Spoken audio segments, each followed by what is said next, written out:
குறைவர் திரு நவநீத்.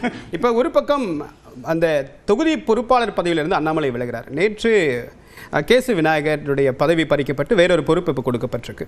இப்போ அதே மாதிரி இந்த நேரத்தில் என்ன அஜெண்டா, எப்படி தேர்தலை வின் பண்ண போறீங்க? ஒரு மாதம் முன்னாடி நீங்கள் இந்த கான்ஸ்டியூன்சி சொல்கிறீங்க, நான் ஜெயிக்கணும்னு சொல்கிறீங்க, இது எப்படி சாத்தியம் அப்படின்னு அண்ணாமலை கேள்வி எழுப்பியிருந்தா ஒரு தகவல் இருக்குது. இது எல்லாமே அந்த கட்சிக்குள்ளே இருக்கக்கூடிய பலவீனத்தை காட்டுது அப்படின்ற ஒரு கருத்தும் இருக்குது. தேர்தல் நேரத்தில் அதிமுக இந்த பலவீனத்தை பார்த்து எப்படி சீட் ஷேரிங் பண்ணும், வெற்றி பெறுவோம் அப்படின்ற நம்பிக்கை எப்படி இந்த தலைமைக்கு தாங்கக்கூடிய அதிமுகவுக்கு ஏற்படும்? சரில பலவீனம் கிடையாது. முதல்ல நீங்கள் ஒன்று எடுத்துங்க. இப்போ நீங்கள் சொல்லக்கூடிய என்டிஏ கூட்டணியில் இருக்கக்கூடிய எல்லா தலைவர்களும் ஒன்று சேர்ந்து நாங்கள் கூட்டணியில் இருக்கோம்னு சொல்லிட்டாங்க. இதுவரைக்கும் திமுகவில் இப்போ இருக்கக்கூடிய கூட்டணியில் இருக்கக்கூடிய எந்த தலைவர்களும் கை கோர்த்து ஒரே மேடையில் நாங்கள் இருக்கோன்னு இதுவரைக்கும் யாரும் டிஸ்க்ளோஸ் பண்ணல. இதுதான் ஃபேக்ட். ஸோ முதல்ல தொண்டர்கள் மத்தியில் அதிமுகவும் சரி, பாமக இருந்தாலும் சரி, பாஜக இருந்தாலும் தொண்டர்கள் மத்தியில் இந்த டீல் சைன் ஆகி விட்டதுன்றது அவங்களுக்கு தெரியும். ஸோ அவங்க தொகுதி அப்புறம் பார்த்துக்கலாம், களத்தில் இறங்கலான்றது இறங்க ஆரம்பிச்சிட்டாங்க. ஸோ இன்னும் திமுக பொறுத்த வரைக்கும் வந்து அந்த அந்த அந்த அந்த அடித்தளமே இன்னும் வந்து வீக்காக தான் இருக்கு. அது அமைக்கணும். இல்ல ஏன்னா இல்ல முக்கியம் இப்படி வீக்கா இருக்கு அப்படி சொல்ல அவங்க வெற்றி கூட்டணி சொல்றாங்க சார். அவங்க இந்த கூட்டணி அப்படின்றது ஏதாவது இந்த கூட்டணி ஒரு புதிய தோல்வியை சந்திச்சா அதாவது வீக்னு சொல்ல முடியும். இந்த கூட்டணி ஸ்ட்ராட்டஜில ஒரு வீக் அப்படின்னும்போது அது எப்படி வீக்கான கூட்டணி சொல்ல முடியும்? கூட்டணியை ரீஃப்ரெஷ் பண்றாங்க, பண்ணி தொண்டர்கிட்ட கொண்டு போய் சேர்த்தது. இதுதான் கூட்டணி. இதுல மேலும் சில கட்சிகள் வாய்ப்பு இருக்குது. வந்து இப்போதைக்கு இதுதான் சொல்லியாச்சு. அந்த மாதிரி ஒரு சினாரியோ இப்போ தமிழ்நாட்டில் இருக்கக்கூடிய கட்சிகள் காங்கிரஸ்லேருந்து திமுகவில் ஒரே மேடையிலேருந்து நாங்கள் இருக்கோம்னு சொல்லி இப்போ சமீப காலத்தில் இதான் நடந்ததா? நடக்கலை. ஒன்று. ரெண்டாவது விஷயம் வந்து நீங்கள் சொல்கிற மாதிரி பாரதிய ஜனதா கட்சியுடைய தேசிய ஆர்கனைசிங் செக்ரட்டரி பிஎல் சந்தோஷ் அவர்கள் வந்து ரொம்ப தெளிவாக இதே ஊடகத்தில் தான் அவர் சொன்னதும் சொல்லுங்க, நீங்கள் பெருசாக எதிர்பார்க்க முடியாது, உங்களுக்கு கொடுக்கப்பட்டுள்ள இடங்களை நீங்கள் வந்து வின் பண்ணணுன்றது தான் அவர் சொல்லியிருக்காரு. வந்து பாஜக வந்து பார்கெனிங் பவருக்குள்ளேயே போகலை. ஏன்னா அவங்கள பொறுத்தவரைக்கும் வந்து இந்த தேர்தல் நடந்து முடிந்து விட்டால் அடுத்தது 2029 தேசிய கட்சிக்கு அந்த சிந்தனை தான் இருக்குது. தமிழ்நாட்டில் எஸ் திமுக ஆட்சி அகற்ற வேண்டும். அடுத்து 2029 அவங்களுடைய இதில் வந்து அங்கே பார்கெனிங் பவர் அங்கே இன்க்ரீஸ் பண்ணியிருப்பாங்க. அப்போ வரும்போது அப்போ அது அந்த ஸ்ட்ராட்டஜி அப்போ ஒர்க் பண்ணி இப்போது பொறுத்தவரைக்கும் வந்து அதிமுக கூட்டணியை எப்படி வின் பண்ண வைக்க வேண்டியன்றது தான் பிஎல் சந்தோஷே அவங்களுக்கு கொடுத்துருக்கக்கூடிய டார்கெட். இதில் வந்து அதாவது பிஜேபின்றது தேசிய கட்சி, அதில் வந்து ஒரு அது இன்னொன்று வந்து குடும்ப கட்சி கிடையாது, ஒருவரை நம்பி அந்த கட்சி கிடையாது. அதிமுக அப்படி தான். ஸோ தலைவர்கள் வரலாம், போகலாம், மாறலாம். அதனால் இதில் வந்து எந்த சலசலப்புமே இருக்காது. அவங்க கூட்டணி இன்டாக்டாக தான் இருக்கிறது, அவங்களுக்கு கீழே இருக்கக்கூடிய தொண்டர்கள் இன்டாக்டாக தான் இருக்காங்க.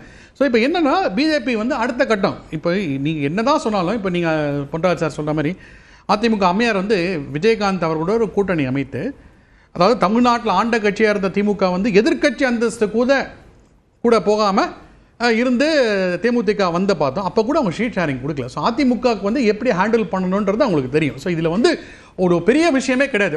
பிஜேபியும் அதை வந்து எப்படி அதை வந்து பொலைட்டாக ஹேண்டில் பண்ணுவாங்கன்றது தெரியும். ஏன்னா பிஜேபியை பொறுத்தவரைக்கும் தமிழ்நாட்டில் எம்பி சீட்டு தான் அவங்களுக்கு முதல் இலக்காக இருக்கிறது.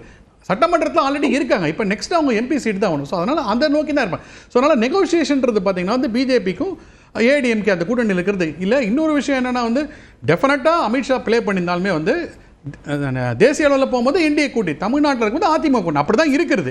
இங்கே எப்படி இருந்தது, கலைஞர் இருக்கும்போது வந்து அங்கே இருக்கும்போது காங்கிரஸ் கூட்டணியாக இருக்கு, யூபிஏன்னு இருக்கும். இங்கே இருக்கும்போது ஒரு மத நலனி கலைஞர் அது மாதிரி தான் பேர் அவர் வச்சு மதசார்பற்ற அப்படி தான் இருக்கும். அதில் ஒன்றும் ஒரு டிஃப்ரென்சஸே கிடையாது. அதனால் டெஃபினட்டாக இன்னி வரைக்கும் வந்து காங்கிரஸ்லேருந்து அந்த ஒரு பார்கெனிங் பவரோ இல்லை ஒரு இதுவே செயல் ஒரு இது வராதனால நமக்கு வந்து ஒரு பண்டோரா பாக்ஸ் அது வந்து என்ன இருக்குது, அது என்ன வரப்போகுதுன்றது. ஏன்னா இதே காங்கிரஸோட கூடா நட்பு கேடாய முடியுன்ற மாதிரிலாம் இருந்திருக்கிறது. அந்த மாதிரி ஒரு ஒரு ஒரு காலகட்டம் இருந்திருக்கு. எப்படி இருக்குன்றது நம்ம பார்ப்போம். சரி, நிறைவு கருத்தாக எடுத்துக்கிறேன். இது அவசரமாக போகணும்னு சொன்னீங்க, நீங்கள் விடைபெறலாம். திரு ஜெகதீஸ்வரன், இப்போ தாவேகா அந்த கட்சியை காண்பித்து மற்ற கட்சிகள் வந்து கூட்டணி தொகுதி பேரத்திற்காக பயன்படுத்திக்கிறாங்க அப்படின்னு சொன்னீங்க. இப்போ மற்ற கட்சிகள் தொகுதி பங்கீடு, கூட்டணி, அந்த உறுதி அப்படின்ற நோக்கி நகர்ந்துட்டாங்க. தாவேகா இப்போ என்ன ஸ்டேட்டஸில், என்ன ஸ்ட்ராட்டஜியில் இருக்காங்க? இல்லை, அவங்க யார் கூட தொகுதி பங்கீடு செய்வாங்க? ஏன்னா தொகுதி பங்கீடுக்கான ஒரு குழுவில் அமைச்சாங்க. அந்த குழுவில் ஒரு 7-8 பேர் போட்டிருந்தாங்க. அவங்க சும்மா தான் ஆஃபீஸில் உட்காந்துட்டு இருக்காங்கன்னு நினைக்கிறேன்.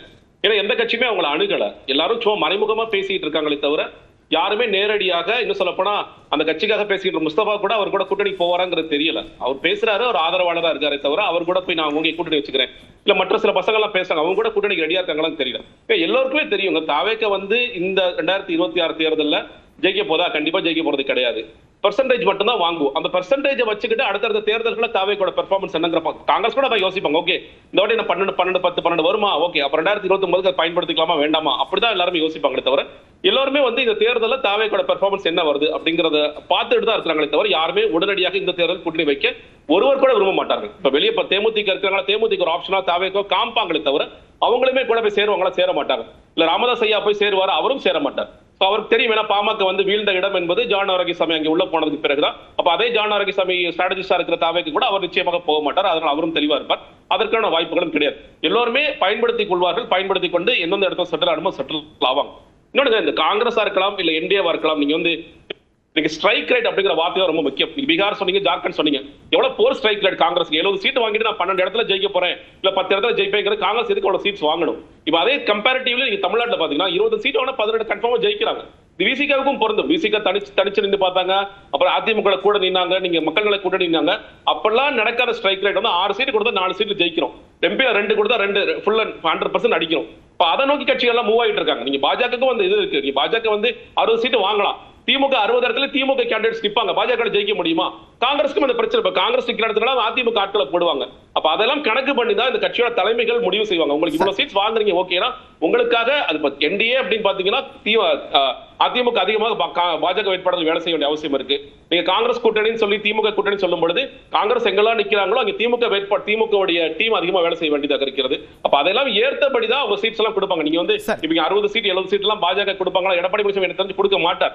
அதே மாதிரி இங்க இவங்க 40 கேட்கறாங்க 50 கேட்கறாங்க, அவ்வளவு கொடுப்பாங்களா? கொடுக்க மாட்டாங்க. ஏன்னா வேலை செய்ய வேண்டிய அவசியம் இருக்கு. எந்தெந்த இடத்துல உங்களுக்கு வெற்றி வைக்க முடியுங்கிற அதெல்லாம் இருக்கு.